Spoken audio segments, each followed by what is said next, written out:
جہاں تک جنہوں کا تعلق ہے نہ ان کی کوئی یونیورسٹی ہے نہ ان کا کوئی مقصد ہے نہ رہا ہے نہ ہے ٹھیک ہے تو ان کو یہ چیلنج دینا نہ انہوں نے کبھی کچھ لکھا ہے تو جنہوں کا جو موجودہ تصور ہے کہ یہ ایک ایسی مخلوق ہے جو کہ غیر مرئی ہے نظر نہیں آتی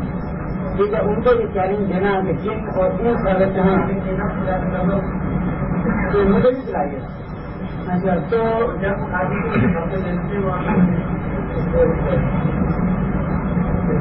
یہ جس شان سے سوال کر رہے ہیں اس کے لیے تو پانی کا جگ ان کے پاس ہی رکھ دیجیے آپ نظر لگے یہاں پر تو جس معنی میں جن کا لفظ استعمال ہوتا ہے تو اس لحاظ سے تو چیلنج کی کوئی لاجک کوئی منطق نہیں نظر آتی کہ وہ مخلوق جو لکھتی ہی نہیں جو پڑھتی ہی نہیں عوام میں اس کے متعلق یہ کہنا کہ بھائی یہ لکھ رہا ہو تو یہ دیکھیے کی بات آپ کا کہنا ہے سوال آپ کا پورا ہو گیا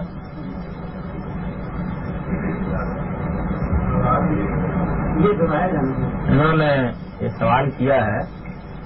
قرآن مجید میں جب یہ بات کہی گئی ہے کہ جن و انس مل کر بھی اگر یہ کوشش کریں تو وہ قرآن مجید کہ کوئی نظیر لائیں تو یہ ممکن نہیں ہے تو اس میں آخر جنوں کو کیوں شامل کر لیا گیا ہے وہ تو غیر مرئی مخلوق ہے اس کے بارے میں تو ہم کچھ نہیں جانتے اس کا کوئی ہمارے ساتھ رابطہ تو نہیں اس میں انہوں نے چند بلیغ جملے بھی فرمائے ہیں کہ ان کی کوئی یونیورسٹی اور ان کا کوئی مقصد تو ہے نہیں اور اس کے بعد خاتمہ کلام اس پر کیا ہے کہ جن حضرات اگر اس طرح کا کلام ان کو لانے کے لیے کہا جائے گا تو ظاہر بات ہے کہ آخر کہاں سے تشریف لائیں گے ہمارا تو ان کے ساتھ کوئی تعلق ہے نہیں کس طریقے سے ربط پیدا کیا جا سکتا ہے تو یہ چیز جو ہے یہ دیکھیے یہ وہی مسئلہ ہے جس پر میں نے یہ ساری تقریر کی قرآن مجید عربی زبان میں نازل ہوا ہے اس کے اولین مخاطب قریش ہے قریش کے مسلمات کی بنیاد پر وہ خطاب کرے گا قرآن سے یہ معلوم ہوتا ہے اور قدیم عربی روایات سے بھی یہ معلوم ہوتا ہے کہ خود قریش کا جنوں کے بارے میں کیا تصور تھا ان کے بارے میں سورہ جن میں جو قرآن نے اس کو بڑی وضاحت سے بیان کیا ہے کہ جن ان کے ہاں شاعروں کا منبع الہام تھے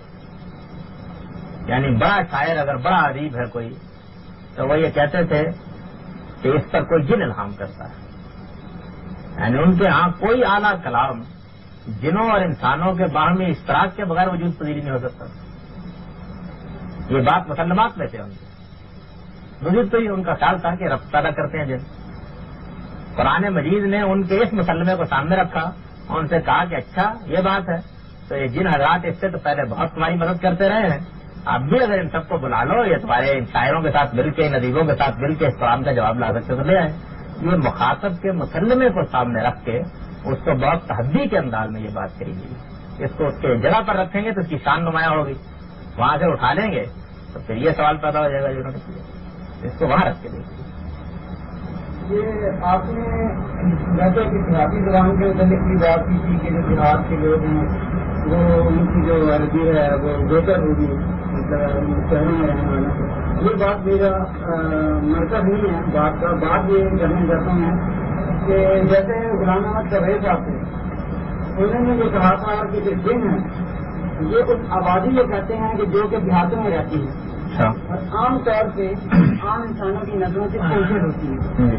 آج کل کے یہاں جو جس طرح کی ہمارے یہاں آبادی ہے وہ مکس قسم کی ہے لیکن پرانے زمانے میں جب کہ حضور پاک کے زمانے میں کچھ شہری آبادی تھی اور کچھ اس سے بہت دور اس طرح کی آبادیاں تھیں جو کہ گزریوں کی تھی جو دیہاتی آبادی تھی تو یہ چیلنج جو ہے یہ ان انسانوں کو دیا گیا ہے جو کہ شہری آبادی سے اور ان لوگوں کو دیا گیا ہے جو کہ اسلوب سے قابل کلام سے تھے اور یہ ان کو چیلنج دیا گیا ہے کہ وہ سوال یہ جس مدعا کے لیے کرنا چاہتے تھے وہ واضح ہوا ہے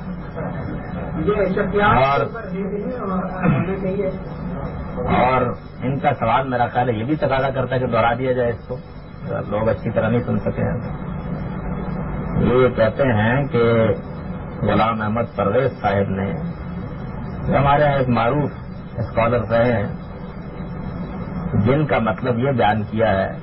کہ یہ اصل میں دیہات کے بدو ہیں۔ اس زمانے میں چونکہ لوگ مل کر اس طرح نہیں رہتے تھے، دیہاتی دیہات میں رہتے تھے، شہری شہر میں رہتے تھے، تو انس ان کو کہتے ہیں جو شہروں میں رہتے تھے، اور جن ان کو کہتے ہیں کہ جو بدو تھے۔ اس پر کوئی بحث سے پہلے میں انہیں سے چند باتیں پوچھتا ہوں، آپ جواب دیجیے، میرے سے سوال اٹھائیے، اس سے مدعا واضح ہو جائے گا، اور میں کسی مشکل میں نہیں ڈالوں گا، آپ اس کا اطمینان رکھیں۔ فرض کیجیے کہ میں یہاں بیٹھا ہوا یہ کہوں کہ بھائی عجیب مسئلہ ہوا ہے، یہ فلاں صاحب جو ہیں ان کے گھر میں تو بتایا جاتا ہے کہ جن اینٹیں مارتے ہیں، یہ فرض کی میں جملہ بولوں تو اس کا کیا مطلب سمجھیں گے آپ؟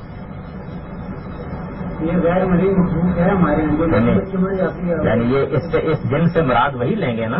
جو جن ہمارے یہاں معروف ہے لفظ، یہی مطلب لیں گے نا۔ اس جن کے لفظ کے اوپر کوئی تحقیق تو کرنے نہیں بیٹھ جائیں گے، یہ دیکھیں گے کہ جاوید احمد نے یہ جملہ جس ماحول میں بولا ہے اس میں جن اس کو کہتے ہیں۔ اب سوال یہ پیدا ہوتا ہے کہ یہ جن کا لفظ عربی زبان کے لیے اجنبی لفظ نہیں ہے، عربی زبان کی شاعری میں، ان کے ادب میں یہ جن انہی جنوں کے لیے استعمال ہوتا تھا جن معنوں میں ساری دنیا جانتی ہے، جس میں اردو میں بھی ہوتا ہے، فارسی میں بھی ہوتا ہے۔ تو قرآن مجید معروف زبان میں اترا ہے، اللہ تعالیٰ کو یہ کیا مصیبت لاحق ہو گئی کہ اس نے ایک ایسا لفظ استعمال کر دیا، اس کے معنی کو اور لے لیے کہ جس معنی میں اس کو کوئی عرب نہیں جانتا، کوئی عرب بھی نہیں جانتا۔ یہ تو ایسی بات ہے کہ آپ جملہ تو میرا سنیں، میں اس زمانے میں بول رہا ہوں، جملہ یہ بول رہا ہوں جو میں نے ابھی بولا، اور پھر اس کی تشریح آپ وہ کر دیں کہ جو میرے رحم و گمان میں بھی کبھی نہ آئی۔ تو جن کا لفظ قرآن نے ایجاد نہیں کیا، جن کا لفظ عربی زبان کا معروف لفظ تھا، عربی شاعری میں، عربی ادب میں یہ لفظ اتنا استعمال ہوتا ہے کہ میں اگر اس وقت حافظے ہی سے وہ اشعار پڑھنا شروع کروں جن میں جن کا لفظ آیا ہے اسی معنوں میں، تو واقعہ یہ ہے کہ 1 گھنٹے کی نشست میں لے جاؤں۔ اتنا معروف لفظ ہے، اتنے معروف لفظ کو قرآن مجید نے استعمال کر دیا۔ یہ میری کبھی سمجھ میں نہیں آ سکا کہ قرآن کے بارے میں کیا خیال ہے کہ وہ چیزستان ہے، وہ کوئی پہلی ہے، وہ ایک معروف لفظ استعمال کر رہا ہے۔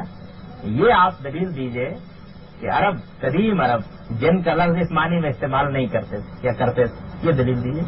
ٹھیک، اچھا پھر یہ بات قرآن مجید کے اپنے نظائر کے بالکل خلاف، اپنے شرائط کے بالکل خلاف ہے۔ قرآن مجید انسانوں کی تخلیق کا ذکر کرتا ہے تو یہ کہتا ہے کہ ہم نے ان کو بنایا ہے مٹی سے، جنوں کا ذکر کرتا ہے تو کہتا ہے کہ ہم کو بنایا لو کی لپٹ سے۔ دلچسپ بات یہ ہے کہ ہمارے محترمی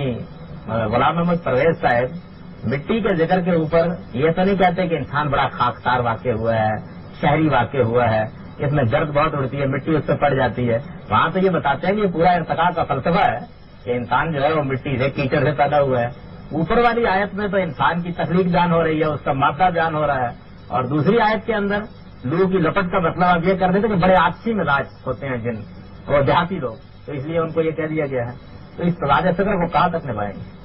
اس لیے عربی زبان میں جن کے اس معنی کی کوئی گنجائش نہیں ہے جو محترم غلام احمد پرویز صاحب نے کی ہے۔